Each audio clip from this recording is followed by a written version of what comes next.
A internet é o antro do débil mental. Só tem idiota na internet. É uma coisa, o usuário da internet é um babaca. Essa semana, os cartunistas Jaguar e Ziraldo embolsaram 1 milhão de indenização pelos sofrimentos horríveis que eles tiveram durante a ditadura. Ah, mas sofreram horrivelmente, né? Foi uma coisa horrorosa, né? E o Ziraldo disse, o Brasil me devia isso aí. Eu vou provar para vocês que o Brasil devia tudo isso para o Ziraldo. Olha aqui, uma leve pesquisa na internet mostra que nos últimos anos, ou sei lá desde quando, o Ziraldo teve os seguintes patrocinadores. Os empreendimentos do Ziraldo teve o seguinte: patrocínio, apoio cultural, etc. Furnas, Unibanco, Secretaria da Cultura de Minas Gerais, Fundação Companhia Siderúrgica Nacional, Banco Santander, Marcaneri, com publicidade, a Oi, da Telecomunicação, TVE Brasil, Ministério da Educação, Secretaria de Audiovisual do Ministério da Cultura, Secretaria de Ensino à Distância do Ministério da Educação, Petrobras, Governo do Estado do Piauí, Rede Bandeirantes, FAPLAN, Caixa Econômica Federal, Prefeitura de Passo Fundo e Ministério da Cultura. Toda essa gente deu dinheiro para ajudar essas besteirinhas do Ziraldo.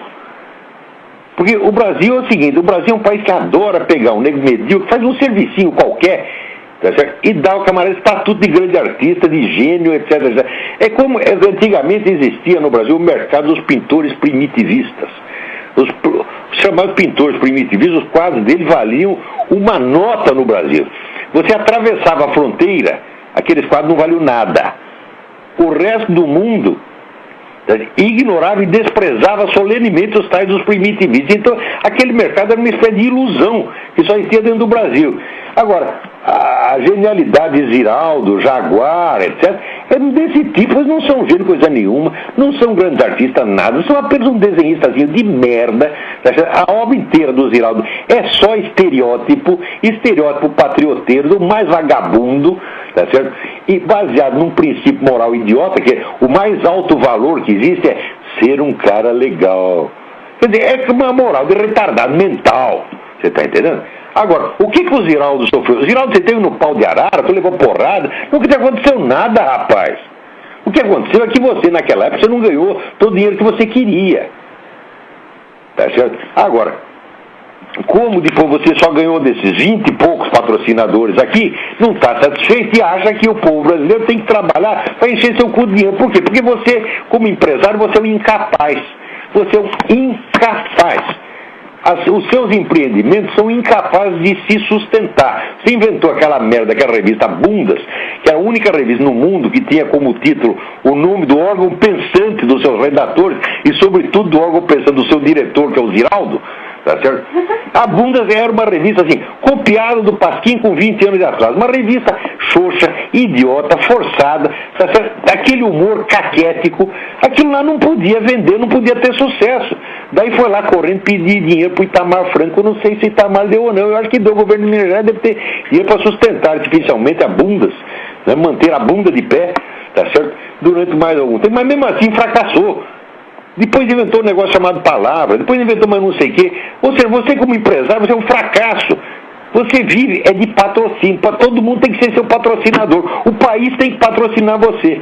Eu lembro quando saiu aquela matéria do Moacir Werneck de Castro, tá certo? Me acusando do diabo que saiu na Veja, eu meti um processo nesse desgraçado, tá certo? E na hora do processo, em vez do Moacir Werneck de Castro estar caquético, apareceu lá o Ziraldo, que também estava caquético, tá certo? Sabe o que eu fiz? Eu fiquei com dó do cara, porra. Eu olhei aquela decadência humana, tá certo? Aquela fraqueza, aquela incapacidade e consenti em retirar o processo. Fiquei com dó desse desgraçado, tá certo? Não devia ter ficado, não devia ter ido até o fim, tá certo? É uma vergonha, tá?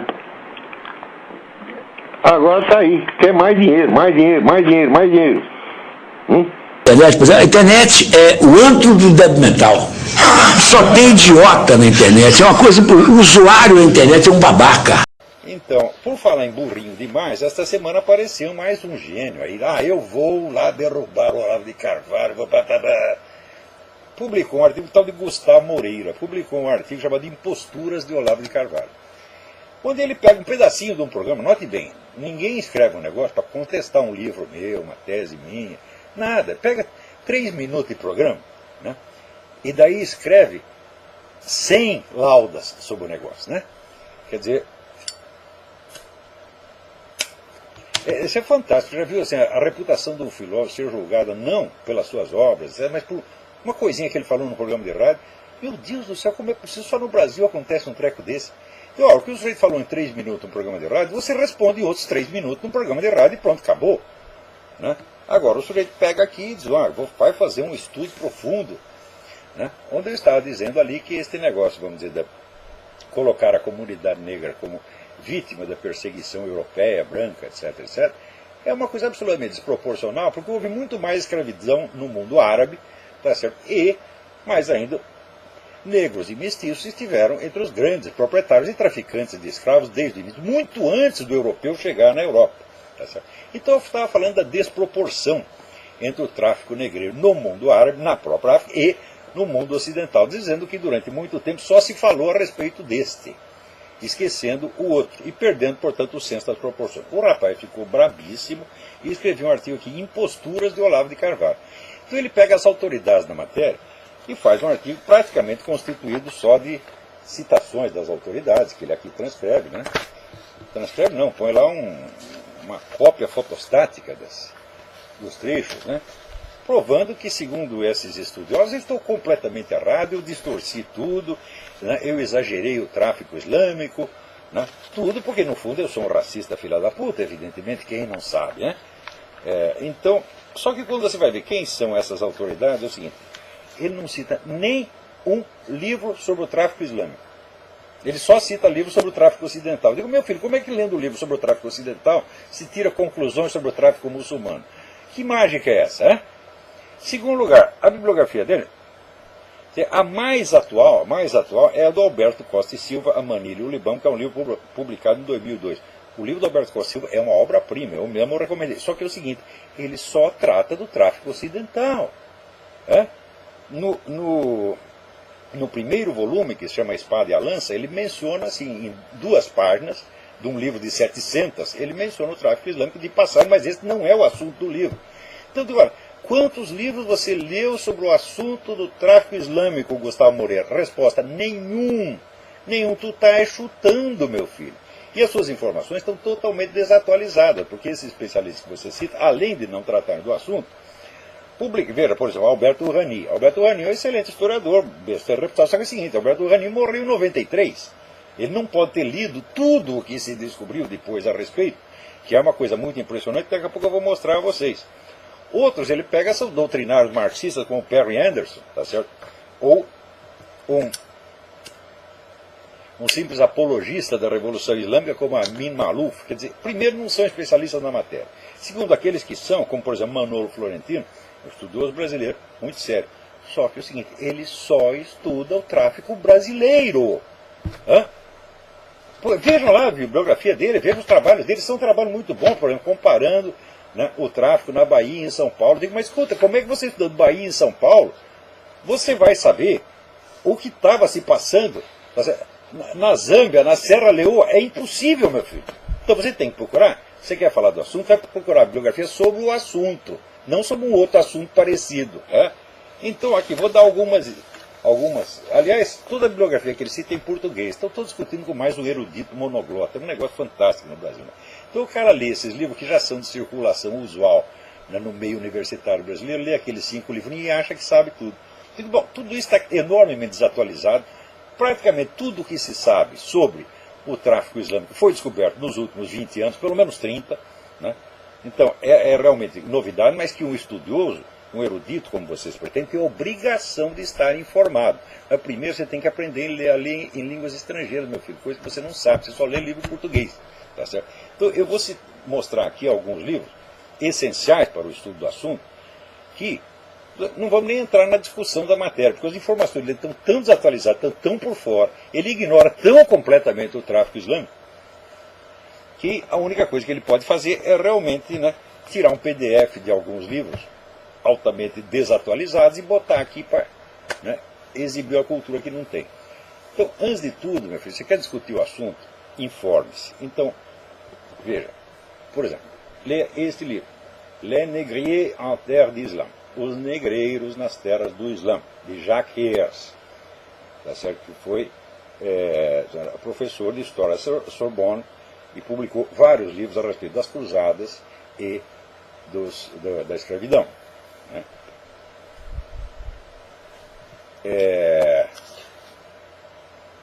Esse livro foi publicado em 2003, 10 anos depois da morte de Alberto Rani, que não sabia de nada. Né? Também este aqui, né? Paul Bepler, Bepler é B-A-E-P-L-E-R, White Slaves, African Masters, narrativas de escravos brancos na África. Né? Olivier Pétré-Grenouillot, Traite négrière, Tráficos Negreiros, também um livro recente, tá certo, que atualiza você com o que estava acontecendo no Islã. Serge Billet, autor africano, Quand les Noirs avaient des esclaves blancs. Faz favor de ler isso e depois vem me encher o saco, tá? Aqui, Bernard Lugan é o maior historiador da história africana, um historiador ocidental da história africana. Tem 2 livros importantíssimos aqui que dão para você uma ideia do tamanho do tráfico muçulmano, que chegou a escravizar 17 milhões de africanos. 3 vezes mais do que veio para o Ocidente. 17 milhões. A maior parte deles foram castrados. Os homens, 90% foram castrados, coisa que não aconteceu no Brasil. Segundo, o tráfico islâmico, enquanto para a América e para o Brasil, muito mais para o Brasil do que na América do Norte, vinha a maior parte dos escravos eram homens, que era para trabalhar na lavoura, no Islã eram mulheres para ser exploradas sexualmente pelos seus patrões. Você vê o alto nível moral que era a escravidão islâmica. Também este livro do próprio Bernard Lugan, Histoire de l'Afrique. Tem aqui uma infinidade de dados, tá certo? Para tapar sua boca e você nunca mais vir encher o meu saco. Tá certo? Aqui, Ronald Siegel. Islam's Black Slaves, The Other Black Diaspora. Ronald Siegel. Esse livro importantíssimo do autor africano Tidiane Ndiaye, N''D-I-A-Y-E, Le Génocide Voilé, o genocídio velado. Quer dizer, o genocídio praticado pelos escravizadores muçulmanos contra os escravos negros ao longo de 13 séculos. Né? E o cara vem dizer que não foi nada, que o principal foi no Ocidente, que nós aqui somos escravizadores. A grande diferença entre o Ocidente e o mundo islâmico, e o mundo africano inteiro, aqui o senhor Gustavo Moreira, é o seguinte, é que aqui houve movimento abolicionista, desde o século XVIII começou. E lá nunca teve nada. Ninguém pregou a abolição, por quê? Porque no Islã, o Corão assegura o direito de ter escravos, então ninguém vai abrir a boca contra o Corão. Então nunca houve movimento abolicionista lá. O movimento abolicionista foi inventado por nós, europeus, cristãos, fascistas, nazistas, racistas, filhos da puta. Fomos nós que inventamos isso, Gustavo Moreira. Né? Agora, para ver como é que a vida é boa nesses lugares, ainda aqui, lê esse livro. Mende Nazer, Slave, My True Story. A história de uma escrava que fugiu de país muçulmano, tá certo? E foi procurar abrigo na Inglaterra. Lugar cheio de nazista, fascista, filha da puta, né? Também, ó, esse aqui, White Gold, Gilles Milton, White Gold, a história extraordinária de Thomas Pello e do 1 milhão de escravos brancos no Islã. Quer dizer, 1 milhão está abrangido nessa história, não quer dizer que foi só 1 milhão. De escravos africanos foram 17 milhões, tem mais aqui 1 milhão de brancos. E esse aqui, Murray Gordon, Slavery in the Arab World. Então, tudo isso, meu filho, é a pesquisa histórica realizada nos últimos 20 anos e não chega no Brasil. Isso não é para quem só lê português, tá certo? Para monoglota metido como você, tá certo? Então vai assim, vai estudar, vagabundo. Agora, o mais bonito da história é o seguinte, é que ele disse que resvala, situação, a palavra escrita às vezes resvala para o pugilato, né? Em situação nas quais ela flerta com as cenas da mais tosca briga de rua, com seus palavrões e suas acusações ad hominem. Muito bem. Só que ele escreve ad hominem com N final. N e não M. Né? Ad hominem, aqui, seu analfabeto, seu bosta. Hominem é o acusativo de homo homines, terceira declinação latina. Não existe nenhum acusativo latino que termine em N. Quer dizer, vai estudar, vagabundo. Com isto aqui, você merece perder o seu emprego. Tá certo? Como é que se admite que um analfabeto desse seja professor de uma universidade e ainda se meta a líder de movimentos que visam destruir a própria universidade? O que é isto, porra? Quer dizer, você, num só parágrafo, você cita duas coisas que você não sabe o que são. A frase do Buffon, você não sabe o que é. E vem com a expressão ad hominem com N. Ora, vai lamber sabão, porra. Quer dizer, eu digo o seguinte, o Reinaldo Azevedo foi caridoso com esse cara. Porque, veja, ele vem com essa exigência de polidez. Ora, às vezes nós somos impolidos, tá certo? Mas para comentar, não ideias. Nós não estamos discutindo ideias. Será que eu vou discutir? Isso aqui é uma ideia do professor Safatli, né? Quer dizer, ele tem uma tese acadêmica de que ad hominem, o acusativo da terceira declinação se escreve com N, é uma tese filológica que ele tem? Não, é um simples erro, tá certo? De um cara que nunca estudou latim, que não sabe uma única palavra latim e fica usando expressão latina que não conhece. Olha, essa expressão em particular, depois de um longo esquecimento em que ela mergulhou na cultura brasileira, fui eu que a repus em circulação com o meu livro sobre a dialética erística de Schopenhauer. Depois que saiu aquele livro, todo mundo começou a usar ad hominem, ad hominem, ad hominem, né? Quer dizer, a expressão ad hominem significa o seguinte, é quando você tenta refutar uma ideia, não por uma objeção interna ou externa que você tem a ela, mas pela má qualidade da pessoa que a emitiu. Por exemplo, o sujeito chega aqui com uma teoria física, eu digo, você é ladrão, você comeu a mulher do próximo, você é viado, você é isso, qualquer coisa assim. Então isso é que se chama argumento ad hominem. O argumento ad hominem é, vamos dizer, uma acusação que é despropositada dentro da discussão. Porém, eu já expliquei aqui, já expliquei em artigos, mas esses caras não leem, né? Há uma distinção muito importante a ser feita. O argumento ad hominem nem sempre é inválido, porque às vezes ele coincide com uma outra forma de argumento que se chama exemplum in contrarium. Um exemplo em contrário é um caso concreto que desmente uma regra geral, né? Por exemplo,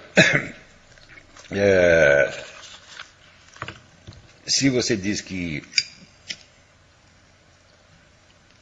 vamos supor, né, todos os brasileiros são ladrões, você faz uma afirmação genérica. Tá certo? Portanto, se você mostrar um único caso de um brasileiro honesto, você impugnou a regra geral. Quer dizer, a existência de um exemplum in contrarium é um argumento lógico perfeitamente válido, tá certo? Para a impugnação de uma afirmação geral. Acontece que, às vezes, o argumento ad hominem é também um exemplo in contrarium.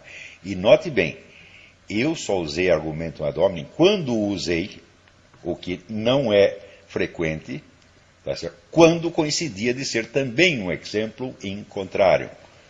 Como, por exemplo, quando Karl Marx diz que somente o proletariado pode ter uma visão objetiva da história, porque as classes anteriores eram classes exploradoras, então viam o mundo através da rede dos seus interesses, ao passo que o pobre proletariado não explora ninguém, então por isso ele pode ter uma visão objetiva da história. Então, ao mesmo tempo, ele teria que nos explicar, então, por que o primeiro a apresentar uma teoria com a visão objetiva da história, que foi ele próprio, não era um proletário. Então, neste caso, vamos dizer, o argumento ad hominem é também um exemplo in contrarium. Então, ele não é usado com propósito erístico e nem mesmo com propósito retórico, mas é usado com propósito lógico perfeitamente legítimo e científico.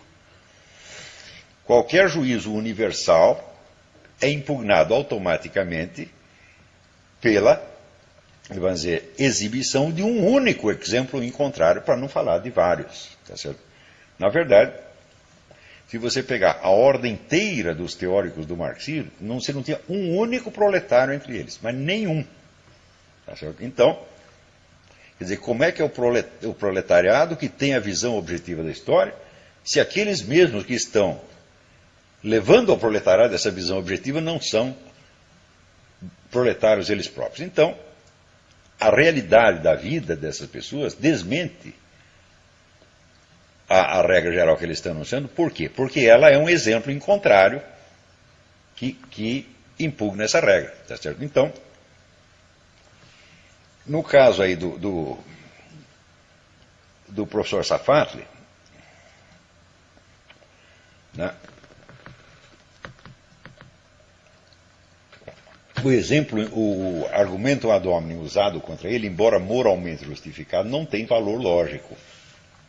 Quer dizer, o professor Safatli, o fato do professor Safatli ser um latifundiário e defender a sua fazenda contra os invasores, não impugna necessariamente nenhuma defesa teórica que ele faça da atitude dos estudantes na USP. Mas acontece que esse caso não foi citado para impugnar uma ideia ou um argumento, mas uma atitude política.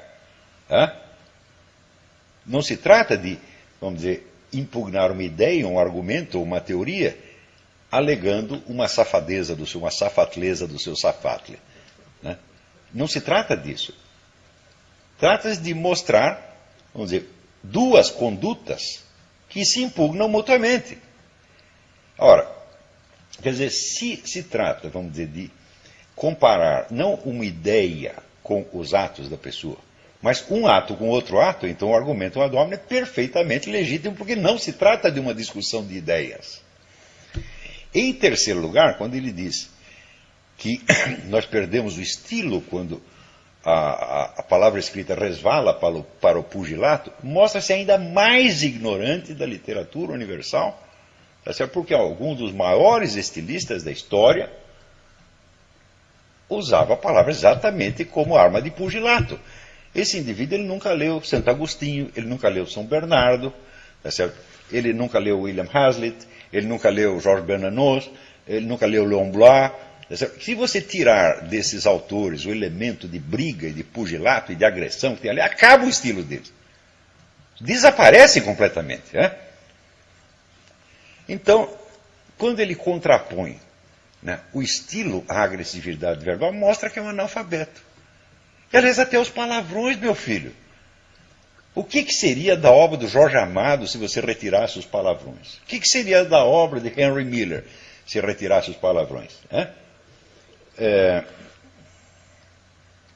O que seria da obra de tantos outros, onde esses palavrões exercem uma função expressiva, universalmente reconhecida como legítima?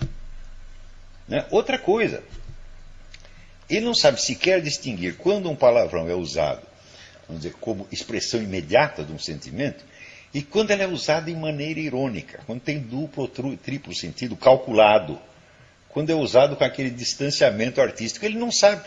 Porque, olha, todos os palavrões que eu usei por escrito, aqui no programa não necessariamente, mas se algum dia eu usei algum palavrão, quer dizer, eu não me lembro de ter escrito nenhum palavrão.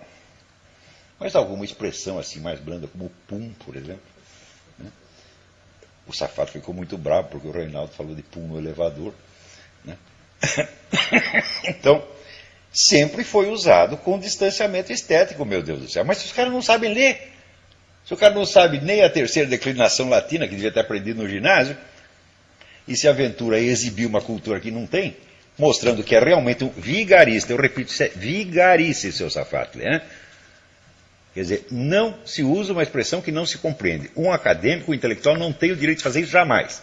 E você está fazendo o mesmo parágrafo duas vezes, com a frase do Buffon e com este acusativo latino terminado Porém, em N. o texto do seu Vladimir Safatli também pode servir, porque é assim, o uso de chavão. Primeiro, ele transforma a frase de Buffon num chavão. A frase em si não é um chavão, embora tenha sido milhares de vezes repetido. É uma frase que tem um sentido muito profundo e, como eu disse, inspirou inúmeros estudos estilísticos. Mas para ele, o estilo é o homem, passa a significar a obrigação de seguir uma norma de polidez. Quer dizer, que é exatamente a total falta de estilo. No Brasil, grandes escritores mostraram ter tanto desprezo por isso. Graciliano Ramos, inúmeras vezes, se referia a essas normas de polidez com um absoluto nojo. Porque um escritor de verdade não tem satisfação a prestar a isto, meu Deus do céu. Ele tem que obedecer um padrão estético muito superior a isto. O qual implica, às vezes, você justamente infringir a regra de polidez. Então, outra coisa, ele também usa a expressão argumentum ad hominem como chavão. O que é argumentum ad hominem? É isso que o Olavo escreve. Ele só faz argumentum ad hominem. Isso virou um chavão, que todos eles dizem a mesma coisa, sem nem saber o que é argumentum ad hominem.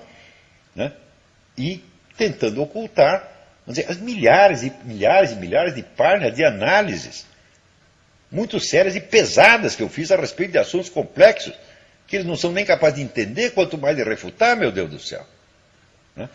Então, essa coisa, o Olavo não tem argumentos. Eu falei, vocês repetem isto, e repete a coisa, vira um chavão e começa a ser repetido. O que expressa isso? Uma análise objetiva, quer dizer, um traço objetivo dos meus artigos, dos meus textos? É claro que não. Então, em milhares de páginas para provar que é o contrário. Mas expressa um sentimento de identidade, uma coisa que aquele grupo gosta de sentir isto. Então, tudo o que eles escrevem é só isso, é só a expressão de um sentimento de identidade, da participação grupal. Quando o cara sente que aquilo afina com a participação grupal dele, ele acha que é verdade. Se não afina, ele diz que é mentira. Ou seja, os conceitos de verdade e mentira se transformaram, tá certo, no sentimento de participação ou exclusão. Então o cara, quando lê meu artigo, não é que ele discorda objetivamente, ele se sente excluído. Não estou apelando ao sentimento de participação dele, então ele diz que é mentira.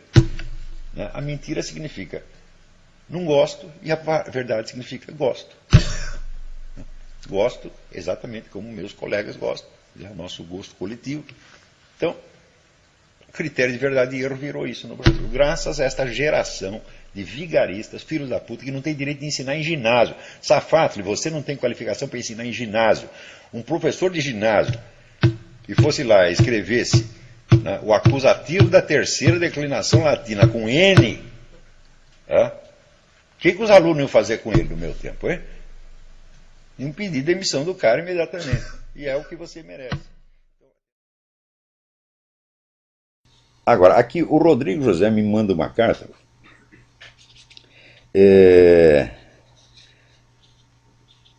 sobre a situação da educação universitária no Brasil. Pretendo me formar em filosofia, mas a verdade é que quando somos ignorantes em assuntos que outros dominam, esses outros nos dominam e podem nos manipular. Mas acredito que hoje em dia, mais hoje em dia em ética profissional.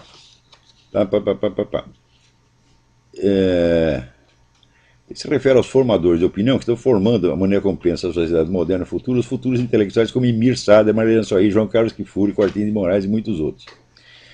A minha pergunta é, como um aluno de uma universidade como a USP ou a Unicamp vai debater, vai se dar conta de que, está sendo ensinado, de que aquilo que está sendo ensinado não é verdade?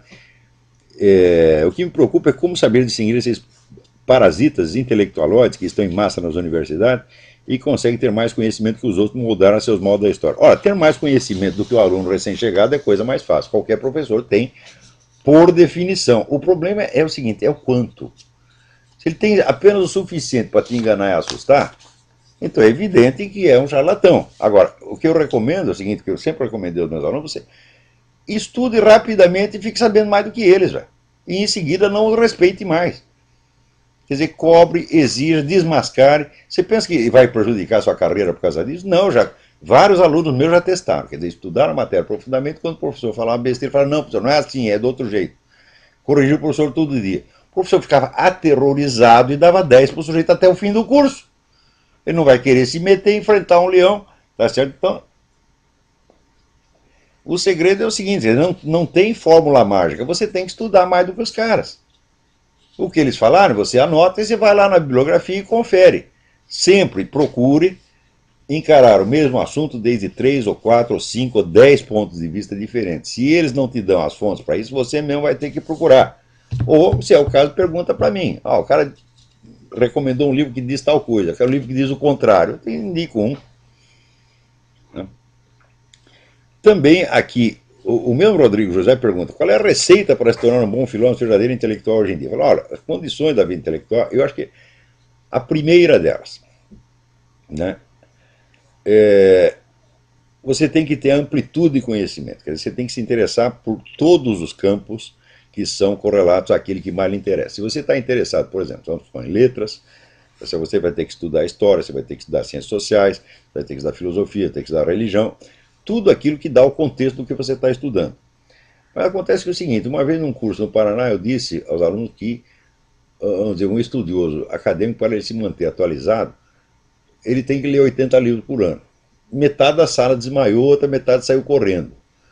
Ah, professor, você é muito brutal, 80 livros por ano, né? Então, mas isso aí é o mínimo, isso é o que se deve fazer. Eu lembro do tempo do Zé Guilherme Melchior, o Zé Guilherme Melchior lia livro pra caramba, ele citava todos, botava lá, edição, parte. O pessoal achava ruim.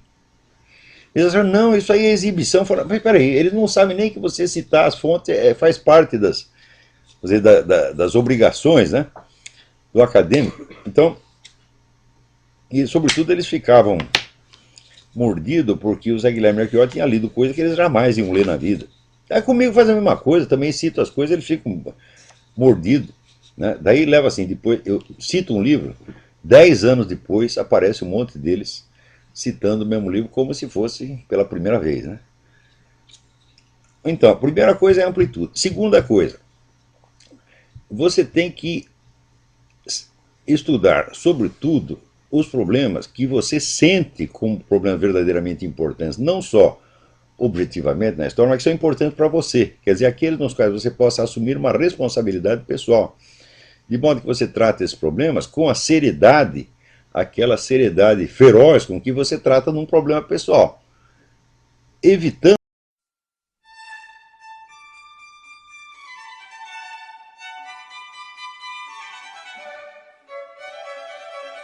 During 4 months, we had the opportunity to see confronted here in this blog the ideas of two eminent thinkers and philosophers of our time. The subject of the New World Order and the position of the United States in it has found here many new and interesting elements and arguments for reflection and intellectual discussion.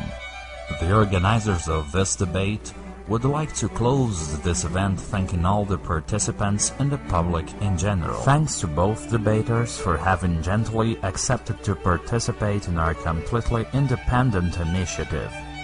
Thank you, Professor Alexander Dugin, Chief of the Chair of Sociology of International Relations in the Faculty of Sociology in the University of Moscow, and Director of the Center of Conservative Studies.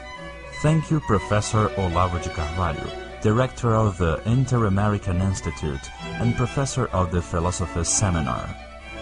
And finally, thanks to the dozens of thousands of people around the world who followed this debate.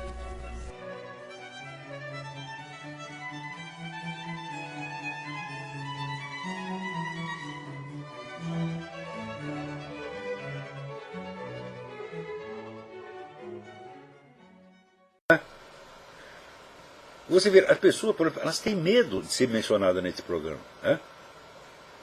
Tanto que, você vê, discutir comigo, eles discutem comigo, a se ferra, eu quero falar, vão falar mal de mim lá longe, que nem esse o Dugin. Dugin levou uma surra monumental no debate, saiu nem de 4, ele saiu se arrastando que nem cobra, porra. Ele não tinha mais o que falar. Né?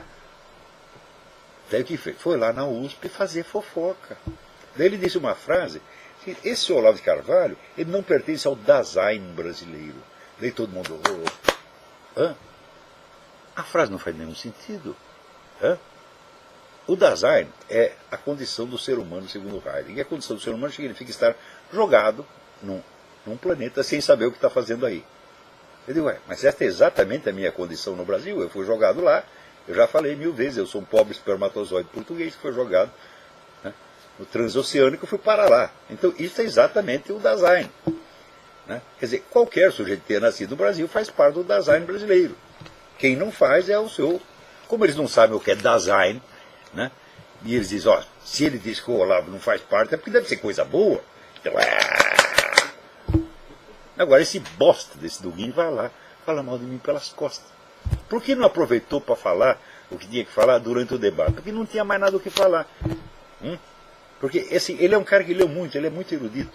Tá certo? Mas é erudição totalmente desconjuntada e ele faz conexões que são puramente analógicas, simbólicas, achando que são coisas factuais reais. A mistura de René Guénon com Karl Marx só pode dar nisso, porra. Ele precisa... É curioso, esse pessoal é tão burro que lá pelas tantas, na conferência dele na USP, ele citou o Alain de Benoist. Alain de Benoist é o líder da direita mais extremista que tem na França, né? É direita extremista, evolucionista, racista, declaradamente racista, tá certo? Acha mesmo que esses inferiores têm que ser liquidados. Ele vai lá, cita o Alain de Benoist, como ninguém sabe o que é. Ora, porra! Agora, ali, na cabeça do Dugin, né, mistura assim, Alain de Benoist com Karl Marx, com René Guénon, né, com aqueles nacionalistas russos, tradicionalistas russos, com Solovyov. Ele faz um samba do russo doido, tá entendendo? E, como é contra os Estados Unidos, o pessoal aceita. Qualquer merda que seja contra os Estados Unidos, eles aceitam. Né?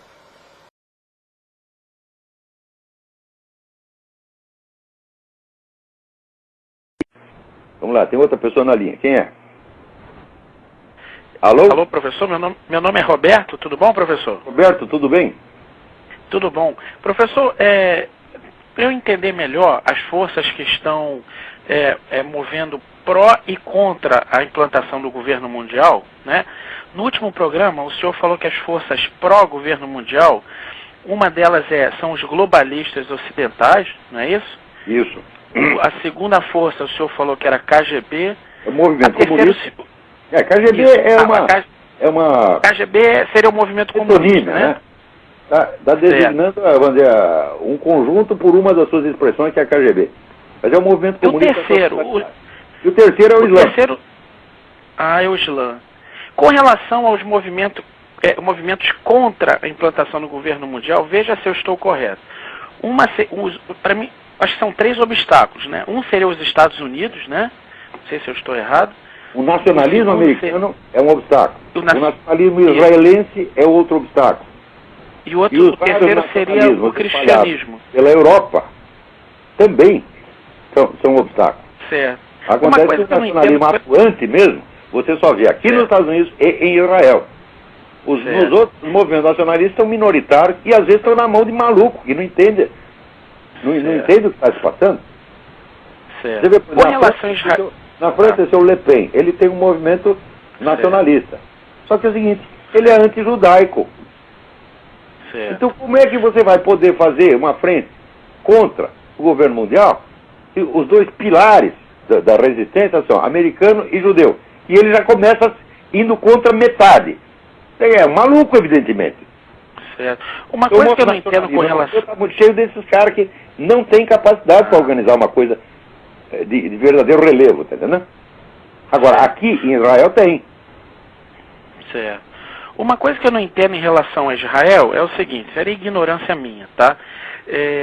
Por exemplo, eu lendo alguns artigos, dizem que quem criou o Estado de Israel foram as forças que criaram a ONU, né? Ou seja, as forças globalistas. Se essas forças globalistas criaram Israel, então por que Israel está sendo, vamos dizer assim, a ONU não era a força contrária? A ONU não tinha a menor presunção de ser um governo mundial. A ONU nasceu de um acordo entre Estados soberanos. Foi depois.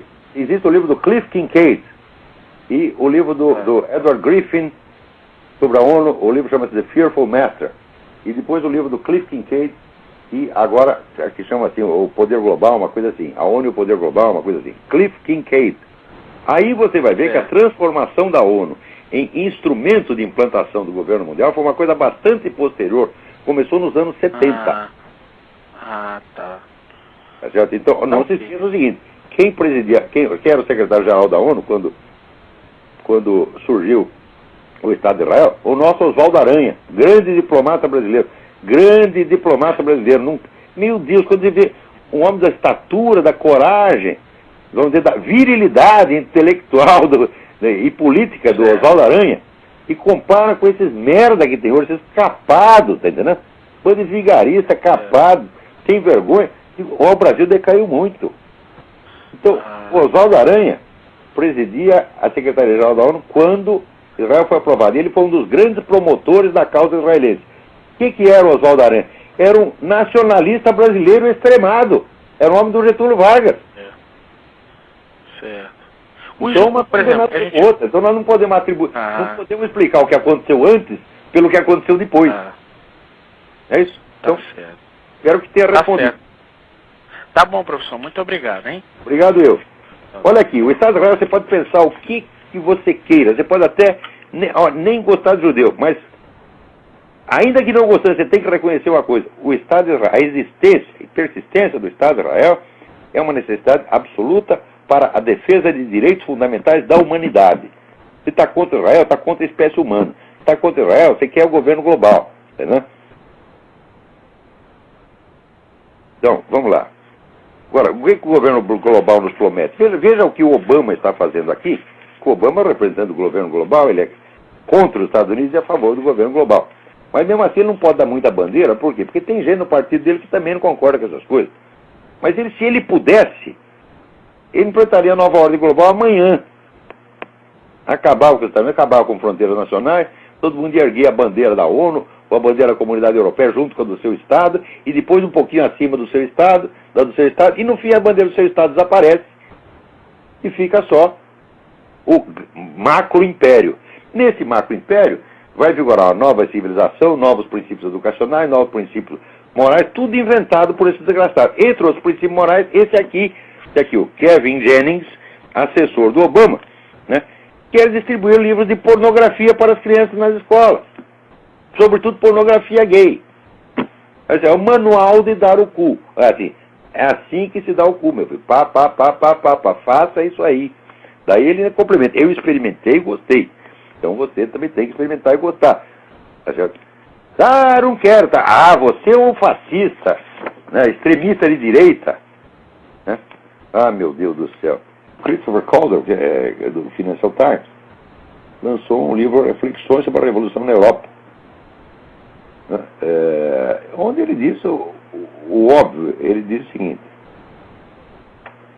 que durante os últimos 20 anos a sociedade dominante acomodou aos imigrantes, sobretudo os islâmicos, em uma infinidade de questões. Quer dizer, você vai chegando o pessoal islâmico e vai reivindicando mudança. Né? Então, se as mudanças são atendidas, então aumenta o poder daquela comunidade imigrante. Se elas não são atendidas, elas alimentam tantas discussões que o Islã acaba entrando no centro do debate nacional. Então, hoje em dia, você abre um jornal na França ou na Inglaterra, só aparecem questões islâmicas. E daí, veja, o que ele diz é o seguinte: quando uma cultura insegura, maleável e relativista encontra uma cultura que é ancorada, confiante e fortalecida por doutrinas comuns, é geralmente a primeira que se adapta à última. É claro. Como é que uma sociedade, quem está pensando, não tem mais casamento, só tem divórcio, todo mundo é filho de mãe solteira, tá certo? Todo mundo é relativista, está fazendo casamento gay, abortismo, e o pessoal só pensa em diversão. Como é que vai resistir a uma tropa organizada, obediente e fanática de muçulmanos que chega lá querendo ocupar o espaço? E, meu filho, isso aí é a briga, vamos dizer, dentro um pedaço de aço e um pedaço de geleia, tá entendendo? A sociedade europeia é a sociedade de geleia. Não resiste absolutamente. Aqui nos Estados Unidos ainda tem alguma resistência.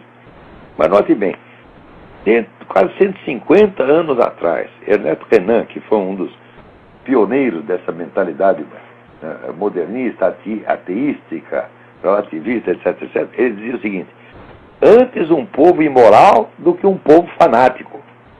Ele só esqueceu de dizer o seguinte: no confronto entre o povo fanático e o povo imoral, quem vai ganhar é o povo fanático. É claro que as duas coisas são muito ruins. É muito ruim a imoralidade, é muito ruim o fanatismo. A coisa é a seguinte: o fanatismo é uma coisa ruim que fortalece o povo, né? E a imoralidade enfraquece. Então isso aí era uma coisa que já era previsível há muito tempo. Agora, quando eu digo para as pessoas, olha, sociedade laica, civilização laica não existe. Civilização é religião. Se você tira a religião, bom, vem um outro povo que tem religião e vai dominar o primeiro. Isso é a coisa mais óbvia. Sempre foi assim, sempre será assim. Agora, você imagina se, para resistir a essa ocupação islâmica, os caras vão convocar lá o movimento gay, as abortistas, as feministas, todo esse beautiful people,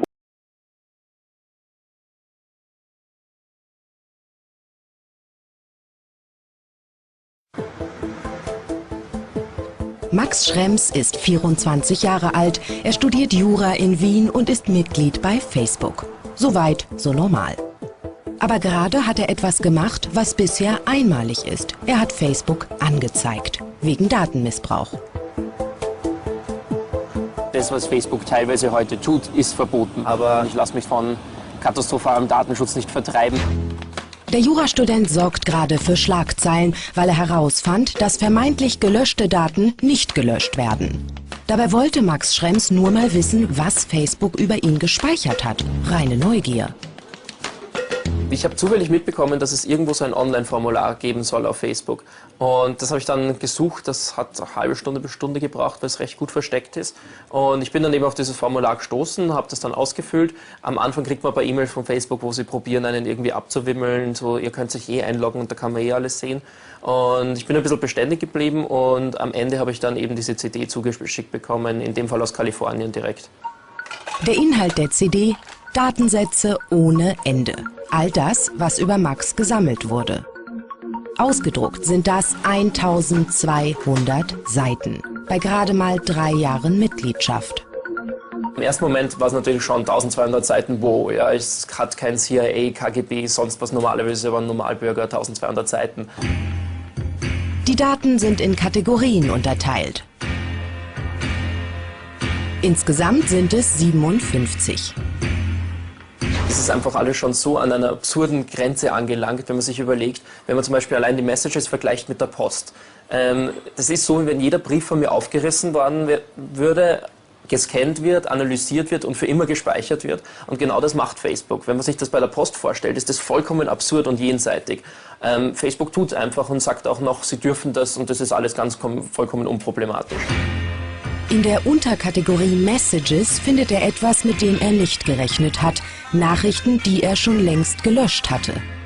Zu erkennen am Deleted True. Das bedeutet, ja, es wurde gelöscht. Trotzdem bleibt alles gespeichert. Das ist Betrug, findet der Student.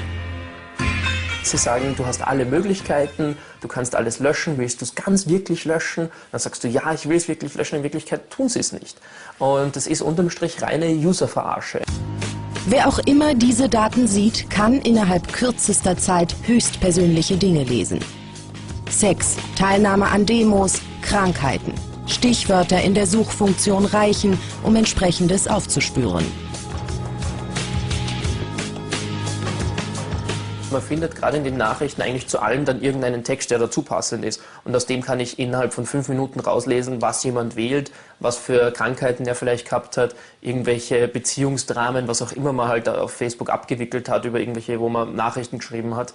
Und all das ist vollkommen unlöschbar. Was auch dazu kommt, ist, dass Facebook zum Beispiel sagt, sie garantieren nicht, dass das alles irgendwie sicher ist. Es kann jederzeit auch im Internet auftauchen und so weiter. Facebook ist mittlerweile eine digitale Macht. In den USA ist jeder Zweite aktiv in dem sozialen Netzwerk, in Europa jeder Vierte. Seit der Gründung 2004 ist die Mitgliederzahl weltweit auf 800 Millionen angewachsen und irgendwie ist jeder mit jedem vernetzt. Riesige Server speichern die Daten. Wofür, ist unklar. In den USA herrscht schon eher die Idee, was man mal hat an Daten, gibt man nicht mehr her. Wurscht wie. Und hauptsächlich hat der das Recht an den Daten, der sie einfach hat auf seinen Server. Und gerade hat Facebook etwas entwickelt, mit dem sich noch mehr Informationen sammeln lassen. Vor 2 Wochen hat Gründer Mark Zuckerberg die Timeline vorgestellt. Alle Daten des Nutzers werden chronologisch zusammengesetzt und ergeben ein virtuelles Tagebuch. Vom Grundkonzept finde ich es natürlich sehr erschreckend, weil uns ist gesagt worden, Facebook ist dafür da, dass wir jetzt im Moment mit ein paar Freunden was austauschen, kommunizieren, vielleicht ein paar Bilder hochladen. Und aus diesem Datenhaufen jetzt sozusagen ein Lebensarchiv draus zu kreieren, da hat niemand von uns jemals zugestimmt. Dürfen die das? Nein, dürfen die nicht, sagt Max Schrems. Bei seinen Recherchen entdeckte er Folgendes. Facebook hat nicht nur in Kalifornien seinen Sitz.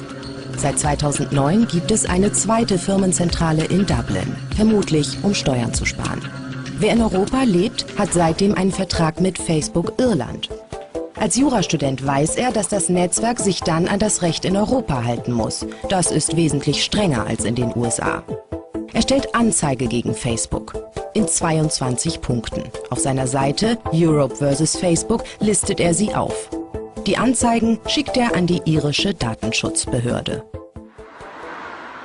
Port Arlington bei Dublin. Hier sitzen die irischen Datenschützer. Billy Hawkes ist ihr Chef. Er bekam die Anzeigen von Max Schrems auf den Tisch und prüft sie derzeit. Wenn Daten gelöscht sind, dann sollten sie weg sein. Also wenn Facebook tatsächlich Daten aufbewahrt, auf die sie kein Recht mehr haben, dann ist das gegen das Gesetz. Wir haben sehr effektive rechtliche Mittel, um unsere Gesetze durchzusetzen. Wenn das stimmt, hat Facebook ein echtes Problem. Die Firmenzentrale in Dublin. Ein Interview gibt es nicht, wir bekommen nur eine E-Mail. Darunter steht unter anderem zu dem Vorwurf, Facebook würde Daten nicht löschen. Bei den Berichten über gelöschte Daten, die manchmal in den heruntergeladenen Dateien auftauchen, ist festzuhalten, dass es sich hierbei wahrscheinlich um Posts handelt, die auf einer bestimmten Stelle auf Facebook entfernt, aber nicht gelöscht wurden. Oder aber die Informationen mussten für eine kurze Zeit für Nachforschungen aufbewahrt werden. Wir arbeiten daran, diesen Prozess so nahtlos wie möglich zu gestalten. Ob das Nichtlöschen Versehen oder System ist, das untersucht jetzt der irische Datenschutz. Auf jeden Fall hat Max Schrems es schwarz auf weiß, dass seine vermeintlich gelöschten Daten nicht gelöscht sind. Ich meine, das ist schon sozusagen relativ doof, dem anderen direkt das Beweismaterial zuzuschicken, ne? Ziel des Studenten ist, dass Löschen wirklich Löschen bedeutet und nicht irgendeine verklausulierte Ausrede. Oder haben Sie verstanden, was Facebook damit sagen will? Bei den Berichten über gelöschte Daten ist festzuhalten, dass es sich hierbei wahrscheinlich um Posts handelt, die entfernt, aber nicht gelöscht wurden.